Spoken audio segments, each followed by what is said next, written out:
The Galactic Council chamber was massive and filled with representatives from hundreds of alien species across the known universe.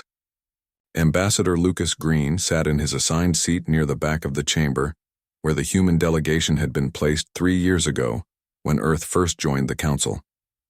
He watched as the alien leaders debated and argued about matters that affected billions of lives across countless worlds. His jaw was tight and his hands gripped the armrests of his chair with barely controlled frustration. Next to him sat Admiral Kate Morrison, in her crisp military uniform, and on his other side was General Ryan Clark, whose face showed the same exhaustion that Lucas felt deep in his bones. They had come to this council with hope and excitement, believing that humanity would finally take its place among the great civilizations of the galaxy. Instead, they had been treated like children who needed constant supervision and correction. The current debate was about trade routes through human space, and as usual, the council was making decisions without bothering to ask for human input. Chancellor Vothrak, who led the council, was an insectoid creature who stood nearly 8 feet tall with hard chitinous armor and clicking mandibles. He was explaining to the assembly why human concerns about the proposed routes were irrelevant and could be safely ignored. Lucas felt something snap inside him. He stood up slowly, and the movement caught the attention of several nearby delegates. Within moments, a hush began to spread through the chamber as more and more representatives noticed the human ambassador on his feet. It was considered extremely rude to interrupt council proceedings without being called upon, and no one could remember the last time anyone had dared to do so. Chancellor. Vothrak stopped mid-sentence and turned his multifaceted eyes toward Lucas. His mandibles clicked, together in what passed for laughter among his species. Several other delegates made similar sounds of amusement. The humans were about to make fools of themselves again, and everyone wanted to watch. Lucas took a deep breath and spoke in a clear, calm voice that carried across the enormous chamber despite its quietness. He said that humanity was done, and that they were withdrawing from the Galactic Council effective immediately. The laughter stopped instantly, and the chamber fell into shocked silence. Chancellor Vothrak recovered first and clicked his mandibles again, though this time there was less amusement in the sound. He informed Lucas that no species could simply leave the Council, and that no one had ever done such a thing in the 1,000 years of Council history. His tone suggested that he thought Lucas was having some kind of breakdown and would sit down once he realized how foolish he sounded. Lucas interrupted him and said that humanity would be the first then. He explained that they would honor their existing trade agreements until those agreements expired naturally, but that they would sign no new treaties. They would pay no more council taxes, and they would send no more aid fleets to fight in the council's wars.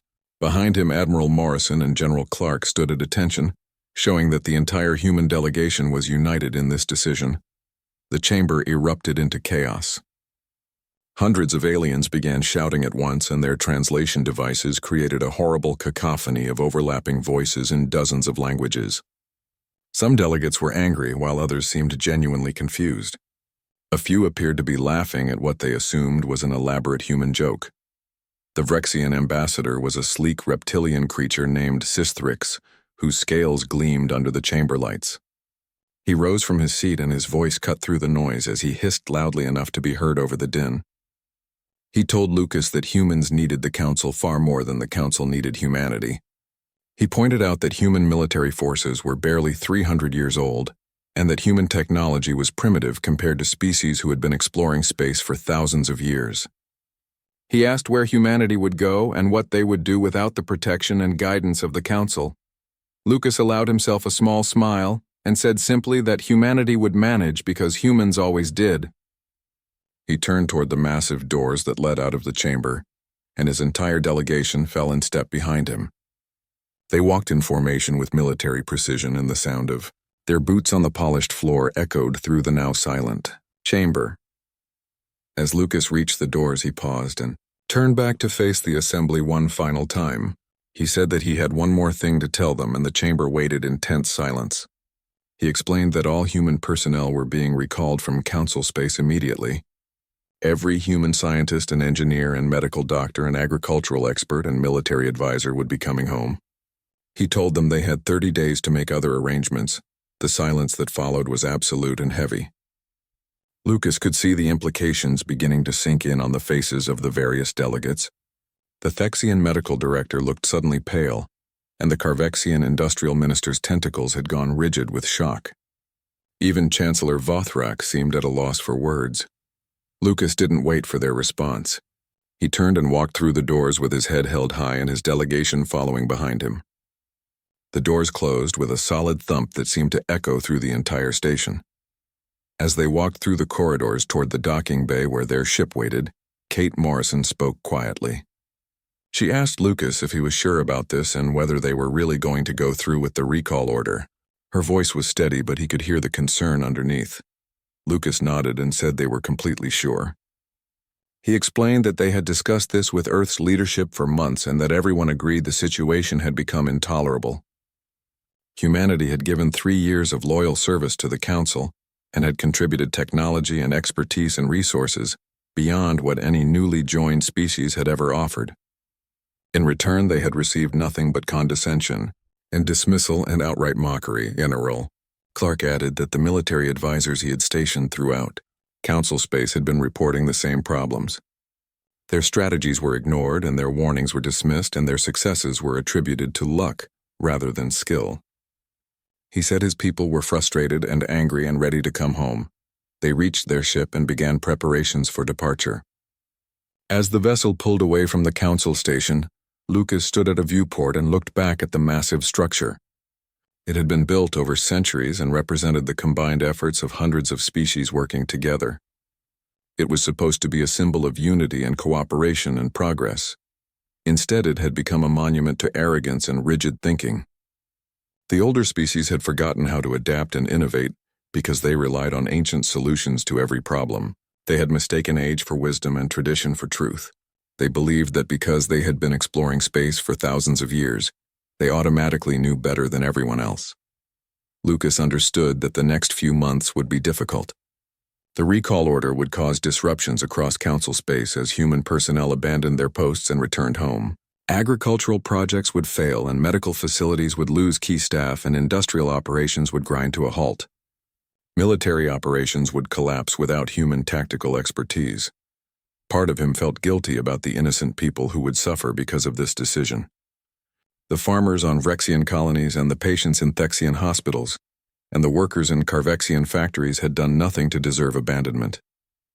But Lucas also knew that sometimes you had to cause short-term pain to fix a long-term problem. The Council needed to learn that humanity deserved respect.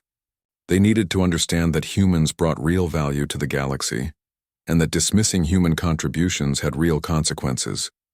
Most importantly, they needed to recognize that being young didn't mean being inferior and that fresh perspectives were often more valuable than ancient traditions.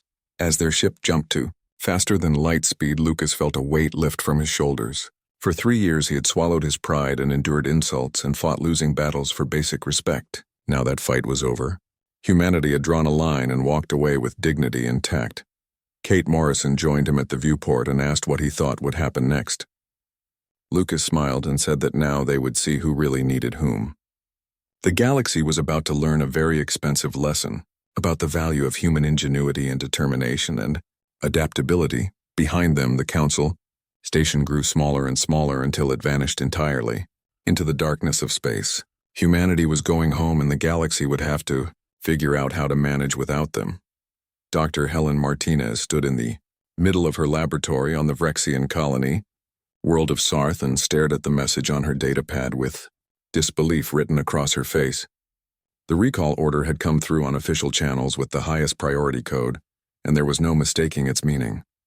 All human personnel were to pack up and return to Earth space immediately.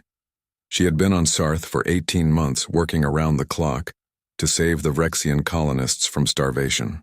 When she first arrived, the fields were brown and dying, and the fungal blight had destroyed 3 consecutive harvests. The Vrexians were proud people, but even they had admitted defeat and called for help.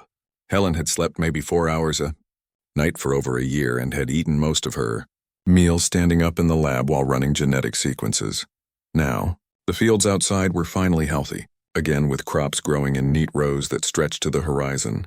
The leaves were the proper purple-green color that indicated strong, healthy Vrexian plants, and the latest tests showed no sign of the blight returning. She had been planning to stay for another 6 months to oversee the next full harvest cycle and make sure the solution was permanent. Chrisith entered the lab and his scales were flushed with concern. He was her Vrexian counterpart and had worked beside her every day since she arrived.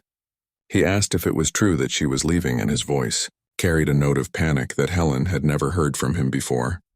Helen nodded slowly and said that she had received the recall order and had no choice but to obey. She explained that she didn't agree with the decision either, but that orders were orders and Earth's government had made its position clear.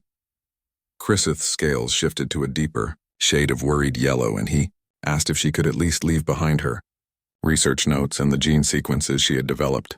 He pointed out that the next planting season would begin in just 2 weeks and they still needed her hybridization protocols to maintain the crops. Helen felt her heart sink as she shook her head and explained that the recall order was very specific about this issue. All proprietary human research and technology had to be secured before departure and taken back to Earth. She could leave them the basic agricultural data that was already stored in public council databases, but the advanced work she had done belonged to humanity. Now Chrisith made a sound that his species made when experiencing profound distress, and his scales went nearly white. He said quietly that without her work, they would starve and that the blight would return within months and destroy everything they had rebuilt together. Similar conversations were taking place on hundreds of worlds across council space, and each one felt like a small betrayal to the humans who had grown close to the aliens they had been helping. On the Thexian medical station that orbited Proxima Tertius, Dr. James Foster was shutting down the cloning banks he had spent 2 years designing and perfecting.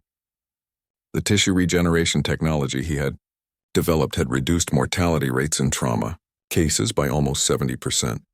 The Thexian doctors watched in silent dismay as James carefully extracted the core processing units and loaded them onto transport containers. Without this technology, their medical facilities would have to return to the old methods, which meant many more patients would die from injuries that had become easily treatable. James tried not to think about the faces of all the people he wouldn't be there to save. On Carvex, Prime, a team of human engineers led by Gregory Stone was dismantling the fusion reactor designs they had spent 5 years implementing across the planet's industrial sectors. The Carvexians had been using antimatter reactors for centuries, but those systems were inefficient and prone to dangerous failures. Human fusion technology had increased their production capacity by nearly 60% while making everything much safer. Gregory stood on a catwalk overlooking the main reactor facility and watched his team work. Below him, Carvexian technicians clustered in small groups with their tentacles writhing in agitation. Their industrial economy was about to take a massive hit, and everyone knew it. Without human oversight and maintenance, the facilities would have to shut down and revert to the old antimatter systems. Carvexian supervisor approached Gregory and asked, through a translator, if there was any way the humans could stay just a little longer to train local replacements. The supervisor's voice was desperate, and Gregory understood why. The economic damage from this shutdown would ripple through dozens of nearby star systems. Gregory shook his head and said that his orders were absolute, and that they had to be gone within 30 days. He added that even if they had more time, the technology was too complex to fully transfer in such a short period. The fusion reactors required an understanding of principles that took years of study, and the Carvexians simply didn't have people with that background. In the Outer Rim Territories, Commander Lisa Hayes was coordinating the evacuation of human military advisors from dozens of defense stations. For 3 years, these advisors had been working with the Galactic Defense Force to protect colony worlds from pirate raids and smugglers. Under human tactical guidance, the piracy rates had dropped by 70%, and shipping lanes that had been danger zones were now considered safe. Lisa stood in the command center of Defense Station 47 and watched as the last group of advisors gathered their equipment. The station commander was a being named Therex who had 4 arms and skin that changed color with his emotions. Right now his skin was a dark purple that indicated deep worry. Therex asked Lisa what they were supposed to do after the humans left, and how they would maintain security in the sector. His voice sounded almost pleading, and Lisa felt a pang of sympathy for him. She had worked closely with Therex for 2 years and had grown to respect his dedication even if she found his tactical thinking too rigid. Lisa told him honestly that she didn't know what would happen, but that the Galactic Defense Force would have to figure it out on their own. She explained that her people had done everything they could to document their methods and procedures, but that ultimately the humans brought something to the table that couldn't be easily written down or transferred. They brought a different way of thinking about problems and a willingness to try unconventional solutions. Colonel Andrew Pierce stood beside Lisa and muttered quietly that this whole situation was madness. He said that they had been making a real difference out here, and that pulling out now would undo years of progress. His frustration was obvious in every word. Lisa agreed with him but pointed out that their contributions apparently weren't valued enough for the Council to treat humanity with basic respect.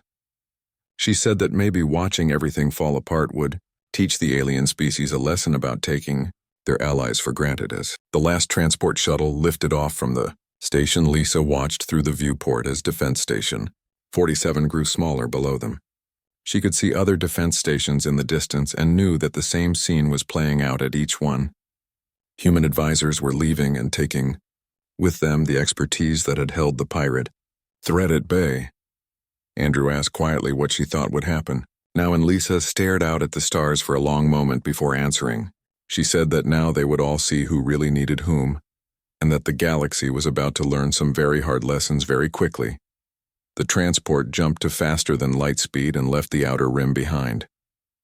Similar jumps were happening across all of Council space as thousands of human personnel abandoned their posts and headed home. Agricultural experts and medical specialists, and industrial engineers and military advisors all returning to Earth. Behind them they left populations that had grown dependent on human help and alien governments that were only just beginning to understand what they had lost. The Vrexian crops would fail within months, and the Thexian hospitals would see mortality rates climb, and the Carvexian factories would shut down and the outer rim would descend into chaos. Helen Martinez sat in her transport ship and pulled up images of the healthy fields on Sarth on her personal tablet. She had saved those crops and those colonists, and now she was leaving them to face disaster alone.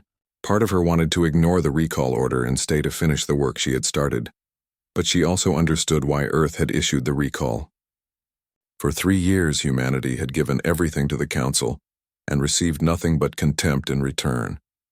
The aliens had accepted human help while simultaneously treating humans as inferior beings who didn't deserve a real voice in galactic affairs. Something had to change, and sometimes the only way to make people appreciate what they have was to take it away. The galaxy was about to learn what life was like. Without human ingenuity and creativity and determination, the lesson would be painful and many innocent people would suffer. But maybe that pain was necessary if humanity was ever going to be treated as true equals among the stars. The first cracks in Council space appeared within 3 weeks of the human departure, and they spread faster than anyone had predicted. On the Vrexian colony world of Sarth, the fungal blight returned with a vengeance, just as Dr. Helen Martinez had warned it would. The crops that had looked so healthy began to wither and turn brown, and within days entire fields were dying. Food riots broke out on 3 separate Vrexian colonies as panic spread through the population. People who had lived through the first famine remembered the hunger and the fear, and they were not willing to face it again quietly. The Vrexian government tried to restore order, but their efforts were hampered by the fact that they had no solution to offer. In desperation, the Vrexian Agricultural Ministry pulled every scientist they had and ordered them to recreate Dr. Martinez's work. They had her basic notes and the gene sequences she had left in the public database, and they thought it would be a simple matter of following her documented procedures. What they discovered instead was deeply troubling. The head scientist was named Vorseth, and he spent 2 weeks staring at Helen's notes before admitting defeat. He gathered his team and explained that while the notes were technically complete, they were written at a level of complexity that Vrexian scientists couldn't fully grasp. Helen had made intuitive leaps in her thinking that seemed to come from nowhere, and her approach to biological systems was fundamentally different from standard Vrexian methodology. Vorseth said that humans seemed to see patterns in genetic data that other species missed entirely. They made connections that appeared random at first, but somehow produced results that worked. The Vrexians were trained to follow rigid scientific procedures and to only draw conclusions that could be proven through extensive testing. Humans apparently just looked at data and knew what would work. On Carvex Prime, the industrial crisis hit even harder than the agricultural problems on Vrexian worlds. The antimatter reactors that the Carvexians had returned to using after the humans left were old and unstable. Within the first month, reactors suffered catastrophic containment failures that killed over 8,000 workers and contaminated large sections of the industrial zones. Production across the planet ground nearly to a halt as safety inspectors shut down reactor after reactor for emergency maintenance. The economic impact spread like ripples through water, affecting dozens of nearby star systems that depended on Carvexian manufacturing. Shipping companies couldn't get parts for their vessels, and construction projects were abandoned halfway through, and entire industries faced collapse. The Carvexian industrial minister stood before the Planetary Council and tried to explain how they had allowed themselves to become so dependent on human technology. He said that the fusion reactors the humans had designed seemed so simple and so safe that everyone had assumed they could maintain them without human help. They had been wrong, and now thousands were dead, and the economy was in freefall. But it, too, was the medical crisis that truly shook the Galactic Council to its core and forced them to confront the reality of what they had lost. The plague started on a Centauri colony world called New Centauri Prime, and it spread through the population centers like wildfire. The virus was unlike anything the medical experts had seen before because it mutated faster than they could sequence its genetic code. Chancellor Vothrak convened an emergency session of the Council Medical Corps, and every major species sent their best doctors and researchers. They gathered in a secure facility and reviewed all available data about the plague, which was spreading to other colonies despite every quarantine measure they implemented. Dr. Zenthis was a Thexian who had replaced Dr. James Foster as the chief medical officer of the council. He stood before the assembled experts and explained the situation in terms that left no room for hope. He said that by the time they developed a vaccine for one strain of the virus, 3 new variants had already appeared in the population. The traditional approach of identify, test, treat was completely useless against something that evolved this quickly. One of the Lothari doctors named Marith asked if anyone had tried using the predictive modeling system that the humans had developed. She had worked alongside human medical personnel for a year and had seen their methods produce results that seemed impossible. The system used pattern recognition and intuitive analysis to anticipate how viruses would evolve before they actually did so. Dr. Xanthus looked uncomfortable and admitted that they had tried to use the human system but couldn't make it work properly. The software was there and the algorithms were documented, but none of the alien medical personnel could figure out how to interpret the results correctly. The system required a type of intuitive thinking that apparently came naturally to humans but not to other species. Marith pointed out quietly that the council had mocked the human medical approach and called it primitive guesswork based on hunches rather than rigorous science. She said that everyone had laughed when human doctors talked about gut feelings and pattern recognition.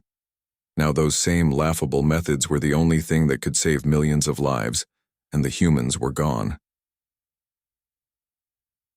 The death toll on the Centauri colonies climbed past 1 million within the first month. Entire cities were quarantined, and bodies were being burned in mass cremations because the morgues were completely overwhelmed. The council sent aid ships and medical supplies, but nothing they did seemed to slow the spread of the plague. Meanwhile, in the Outer Rim territories, the security situation deteriorated faster than anyone had thought possible. Without human tactical coordination, the Galactic Defense Force discovered that they were effectively blind to pirate movements and strategies. Admiral Korvex sat in his command center and watched helplessly as shipping lanes that had been safe for years turned into hunting grounds for pirate fleets. Under human guidance, the Defense Force had been losing perhaps 20 ships per month to pirate action. Now they were losing 20 ships per week, and the rate was accelerating. Colony worlds that had enjoyed peace and prosperity were now living in fear as pirate raids became bold and frequent. Korvex called a meeting with his senior commanders and asked them to explain how the humans had achieved such dramatically better results with fewer resources. His second-in-command was named Relic, and he had spent 2 years working directly with human advisors before they left. Relic explained that humans thought about military tactics in a completely different way than other species. They saw patterns in enemy behavior that seemed random to everyone else, and they predicted movements that appeared impossible to forecast. While the Defense Force was analyzing current situations and responding to threats, the humans were playing the game 3 moves ahead and preventing threats before they materialized. One of the other commanders asked how that was possible, and Relic said he honestly didn't know. He had watched human advisors make decisions that seemed to come from nowhere, and then watched those decisions prove correct time after time. They claimed to be using logic and analysis, but there was clearly something else involved that they couldn't or wouldn't explain. Korvac stood and walked to the large strategic display that showed the entire Outer Rim sector. Red markers indicated pirate activity, and there were now far more red markers than blue ones showing Defense Force presence. He said quietly that they had called the humans primitive and backward and treated them like children who needed to be educated in proper military doctrine. In the council chamber, emergency sessions were being called almost daily as the various crises continued to escalate. The economic reports grew grimmer with each passing week. Without human innovation driving new technology development across the galaxy had essentially stalled. Without human agricultural experts, food prices were skyrocketing on dozens of worlds.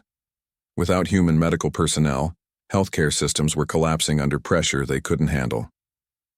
Councillor Merith stood before the assembly and said what many were thinking, but few wanted to admit out loud.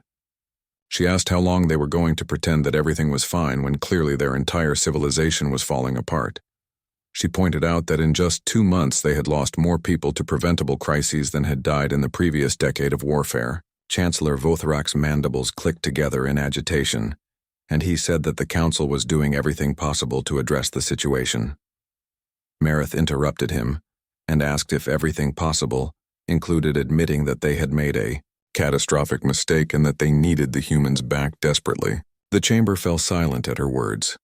No one wanted to be the first to admit that they needed help from the species they had spent 3 years dismissing as primitive newcomers.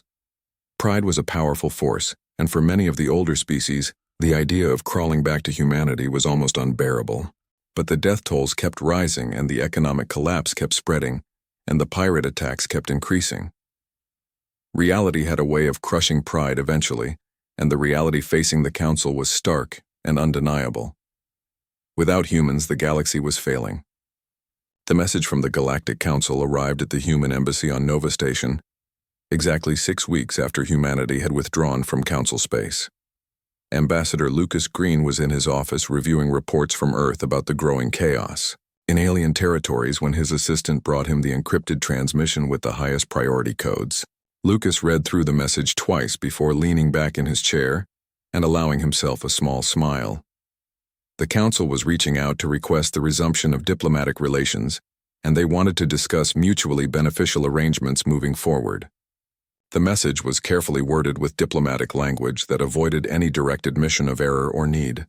The council said they valued humanity's unique perspective and hoped to explore opportunities for cooperation. Nowhere in the entire message did they say we were wrong or we need your help or we made a terrible mistake. It was pride wrapped in formal language, and Lucas could practically feel the reluctance behind every word. He forwarded the message to Earth without adding any commentary of his own. President Victoria Manning would want to see exactly what the council had sent, and she would need to discuss it with the full government before humanity made any response. Lucas knew that the next few days would involve intense debate about how to proceed. On Earth, the emergency meeting of the United Government brought together the most powerful humans in known space. President Manning sat at the head of the conference table surrounded by military commanders and scientific directors and economic ministers and diplomatic advisors. The council's message was displayed on screens around the room where everyone could see the carefully chosen words. Secretary of Defense Brandon Wright spoke first and said that their intelligence reports indicated the situation in council space was deteriorating, even faster than they had predicted. The Centauri plague had now killed over 3 million people, and showed no signs of slowing down. The Outer Rim had lost approximately 30% of its commercial shipping to pirate raids. Industrial output in the Carvex sector had dropped by more than 60% and was still falling. Intelligence Director Patricia Cole added that the council was desperate, but too proud to admit it openly. She said their internal communication showed panic at the highest levels, and that several member species were threatening to withdraw themselves if the crises weren't resolved soon. The council was facing not just humanitarian disasters but the potential complete collapse of their entire political structure. Lucas Green appeared via hologram from Nova Station and leaned forward in his virtual chair. He said that the real question wasn't whether the council needed humanity, because that much was obvious.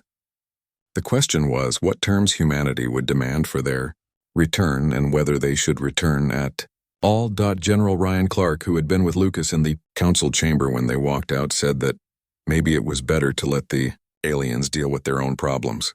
He pointed out that humanity had given 3 years of loyal service and received nothing but insults in return. Why should humans risk their lives again for species that clearly didn't respect them?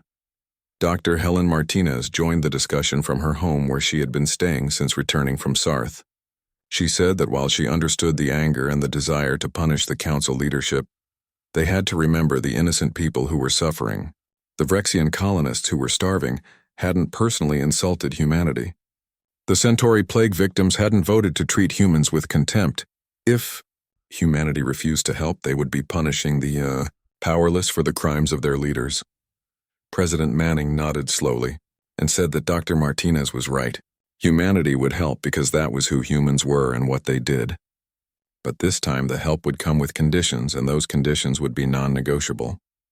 The council had to learn that respect couldn't be demanded but had to be earned, and that humanity deserved a real voice in galactic affairs. Over the next 5 days, Earth's government worked around the clock to draft humanity's response. Lawyers and diplomats and military strategists all contributed to a document that would reshape the balance of power in the galaxy. When they were finished, President Manning read through it one final time and authorized its transmission.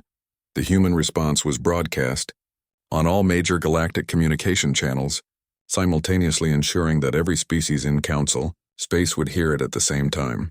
President Manning's face appeared on billions of Amal screens across hundreds of worlds, and her voice was calm but firm as she delivered humanity's ultimatum.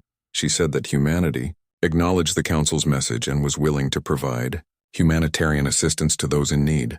However, humanity would not rejoin the Council under the previous framework that had treated them as junior members unworthy of real respect. If the Council wanted humanity's participation in galactic affairs, there were 5 conditions that were completely non-negotiable. First, she said that humanity would have equal voting power to any other species regardless of how long they had been exploring space. Age did not automatically confer wisdom, and the contribution a species made mattered more than how many years they had been members. Second, she continued all council decisions about war and military action would require unanimous consent. No species would ever again be forced to contribute military forces to a conflict against their will or their better judgment. Third, she stated that human technology and expertise would be compensated fairly at rates that humanity determined. The days of aliens taking human innovations while paying minimal fees were over permanently. Fourth, she explained that the position of Council Chancellor would rotate among all member species, including humanity on a 10-year cycle. No single species would hold permanent power over the others. Fifth, and finally, she said that humanity reserved the right to maintain independent military and economic alliances outside of Council authority. Humans would not surrender their sovereignty or their ability to act in their own interests. President Manning paused and looked directly into the camera, as if she could see through it, to Chancellor Vothrak himself. She said that these terms were final and not open to negotiation or compromise. The Council could accept them and humanity would return. The Council could reject them and humanity would wish them well but would forge their own path among the stars without them. She ended the broadcast by saying that the choice belonged to Chancellor Vothrak and that she hoped he would choose wisely. The screen went dark, and across the galaxy billions of beings sat in stunned silence processing what they had just heard. In the Council chamber on the Central Station, the emergency session had been called specifically to watch the human broadcast. When President Manning's face disappeared from the screens, the chamber erupted into shouting and argument. Some delegates were outraged at what they saw as human arrogance. Others were terrified that the council would reject the terms and condemn billions more to death. Chancellor Vothrak stood at his position and tried to restore order, but his mandibles were clicking in barely controlled rage. He said that the human terms were completely unacceptable, and that no species in the history of the council had ever demanded equal status after only 3 years of membership. He called it an insult to every species that had built the council over centuries of careful cooperation. Councillor Marith rose from her seat, and her fur was standing on end with anger. She said that Chancellor Vothrak was missing the point entirely. The humans weren't demanding special treatment or asking for privileges they hadn't earned. They were simply asking to be treated as equals and to have their contributions valued appropriately. She pointed out that in 3 years humanity had contributed more innovation and more solutions, and more actual results than some species had provided in 3 centuries. She said that maybe the problem wasn't that humans were too young, but that the council was too old and too set in its ways to recognize value when it appeared. The Phyrexian ambassador Sistrix hissed loudly and said that accepting human terms would set a dangerous precedent. Every new species that joined the council would demand equal treatment immediately, instead of earning it through decades of loyal service. Marith turned to face him directly and asked what exactly humanity was supposed to have earned through loyal service. She asked if 3 million dead on Centauri wasn't enough, or if the starvation on Vrexian colonies wasn't sufficient. She asked how many more had to die before. The council admitted that they needed human help desperately, and that pride was a luxury they could no longer afford. The argument continued for hours as the council remained bitterly divided between those who recognized reality and those who clung to tradition and pride. But outside the chamber, in the cities and colonies and stations throughout council space, ordinary people were having different conversations. They didn't care about precedent or tradition or the proper order of species status. They cared about the plague that was killing their children, and the food shortages that left them hungry, and the pirates that made travel dangerous. They cared about solutions, and humans had proven they could provide those solutions when no one else could. The council emergency session stretched into its 4th day, and the delegates were exhausted from endless debate and argument. Chancellor Vothrak had barely left his position at the center of the chamber, and his mandibles clicked constantly with agitation. The chamber was divided down the middle between species that wanted to accept humanity's terms and those that refused to compromise on principles they had held for centuries. Outside, the council station protests had erupted on dozens of worlds. On Centauri Prime, where the plague continued to kill thousands every day, crowds gathered in the streets demanding that their government accept any terms necessary to bring back human medical experts. On Vrexian colonies, where people were beginning to starve again, farmers marched on government buildings carrying signs, written in their own language that roughly translated to "We need humans, not pride." Even on Carvex Prime, where the industrial accidents had claimed over 15,000 lives now, workers walked off their jobs and refused to return until the council brought back human engineers. The economic damage was spreading faster than anyone could track, and businesses were failing across entire sectors of space. Chancellor Vothrak stood before the assembly on the morning of the 5th day, and everyone could see that he had finally accepted the inevitable. His mandibles were still, and his posture showed defeat even though he tried to maintain dignity. He said that after careful consideration and extensive debate, the Galactic Council had decided to accept humanity's terms in full. He explained that the decision had not been easy and that many delegates still had reservations about setting such a precedent. However, the current crises facing council space required immediate action, and humanity had proven they possessed capabilities that were desperately needed. Therefore, effective immediately, humans would be granted equal status within the council structure. The announcement was broadcast across all council channels, and the reaction was immediate. On worlds facing starvation and plague and economic collapse, people celebrated in the streets. On other worlds where pride ran deeper, the news was met with anger and resentment. But everywhere the message was clear that the galaxy had fundamentally changed. The human response came within hours. Ships carrying medical supplies and personnel began jumping to faster than light. speed heading toward the Centauri colonies where the plague was worst. Dr. Helen Martinez boarded a transport along with 50 other agricultural experts bound for Vrexian space. Engineering teams assembled at Earth's orbital stations preparing to return to Carvex Prime and restore the industrial infrastructure. Admiral Kate Morrison personally led a fleet of military advisors back to the Outer Rim where they would coordinate with the Galactic Defense Force to restore security to the shipping lanes. But everyone understood that something fundamental had shifted in the relationship between humanity and the rest of the galaxy. When Ambassador Lucas Green returned to the council chamber 2 weeks later, he walked through doors that opened to reveal a very different scene than the one he had left. The human delegation was no longer seated in the back rows where junior members were traditionally placed. Instead, their chairs had been moved to the inner circle where only the oldest and most respected species sat. Lucas took his seat beside Chancellor Vothrak, and the two exchanged a brief nod of acknowledgement. There was no warmth in the gesture, but there was a new level of respect that had been completely absent before. The Chancellor had learned a painful lesson about the value of human contributions. The first major vote under the new system came quickly. The Council needed to allocate emergency resources to combat the Centauri plague and coordinate relief efforts across multiple sectors. Under the old system, the Chancellor would have simply announced the decision, and everyone would have followed. Under the new system, every member species had equal say. Lucas stood and presented humanity's proposal for dealing with the plague. Instead of the traditional approach of quarantine and containment, he advocated for aggressive intervention using human predictive modeling, combined with Thexian medical resources and Vrexian agricultural support to not just treat the current outbreak but prevent future ones from starting. Several delegates questioned the wisdom of such an aggressive approach and pointed out that it would be expensive and risky.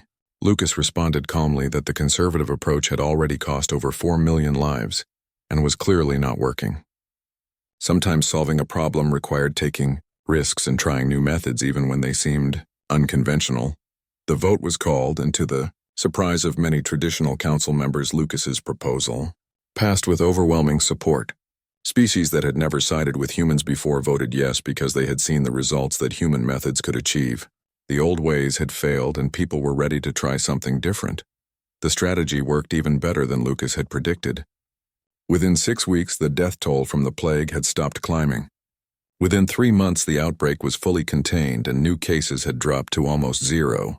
Within 6 months, the Centauri colonies were recovering and life was returning to normal. Similar successes followed in other crisis areas. Human engineers helped redesign the entire industrial infrastructure on Carvex Prime, creating systems that were more efficient and far safer than anything that had existed before. The new fusion reactors came online, ahead of schedule, and production levels climbed to record highs in the Outer Rim. Admiral Morrison and her team transformed the Galactic Defense Force from a reactive group that chased pirates into a proactive peacekeeping operation that prevented piracy before it happened. Within 4 months, pirate activity had dropped by 80%, and shipping lanes were safer than they had been in decades. On Vrexian worlds, Dr. Martinez and her colleagues did more than just restore the failing crops. They developed entirely new agricultural systems that were resistant to multiple types of blight and could adapt to changing environmental conditions. The Vrexians would never face mass starvation again. 1 year after humanity's return to the Council, the galaxy was nearly unrecognizable. The rigid hierarchy that had defined council politics for centuries had given way to something more flexible and dynamic. The rotation of the chancellor position meant that old assumptions were constantly being challenged and new ideas were given serious consideration. Human innovation had sparked a renaissance of creativity across the entire galaxy. Other species began adopting Earth's more intuitive and experimental approach to solving problems. The Thexians started encouraging their medical students to trust their instincts more. The Carvexians began rewarding engineers who proposed unconventional solutions. Even the proud Vrexians admitted that sometimes the newest perspective was the most valuable one, but perhaps the most significant change was philosophical rather than practical. During a council session marking the 1-year anniversary of the new charter, Lucas Green stood to address the assembly. The chamber that had once mocked him now listened in respectful silence as he spoke. He said that when humanity left the council, many aliens had wondered what humans would do without the protection and guidance of older species. Some thought humans would come crawling back within weeks. Others thought humanity would fade into irrelevance as a minor species that briefly made noise before disappearing. Lucas smiled and said that those predictions had been wrong for a fundamental reason. The aliens had misunderstood what made a species truly valuable in the galactic community. It wasn't about how long you had been exploring space or how sophisticated your technology was, or even how large your military forces were. What mattered, he explained, was what you did when everything went wrong. It was about how you adapted when the universe threw impossible problems at you. It was about whether you could look at a situation that seemed hopeless and find the creative, unconventional solution that nobody else had considered trying. He said that was humanity's real gift to the galaxy. Not superior technology or military might, but a willingness to try new approaches and accept failure as part of learning. Humans had survived ice ages and plagues and wars and near-extinction events more times than most species could imagine. Every challenge had taught them something new about adaptation and innovation. Lucas looked around the chamber at the hundreds of different species represented there. He said that you didn't need to be human to think like humans. You just needed to be willing to question old assumptions and try new methods and value creativity as much as tradition. That was what the new council represented, and that was why it would succeed where the old council had been failing. He sat down to complete silence, and then slowly, beginning with Councillor Merith, the entire chamber rose in a standing ovation. Even Chancellor Vothrak stood, though his mandibles clicked in what might have been grudging respect or lingering resentment, or perhaps both. As the applause faded and the council returned to regular business, Lucas allowed himself a moment of private satisfaction. Humanity had walked away from a broken system and forced the galaxy to confront its own failures. In doing so, they had created something better than what existed before. The lesson had been painful and expensive.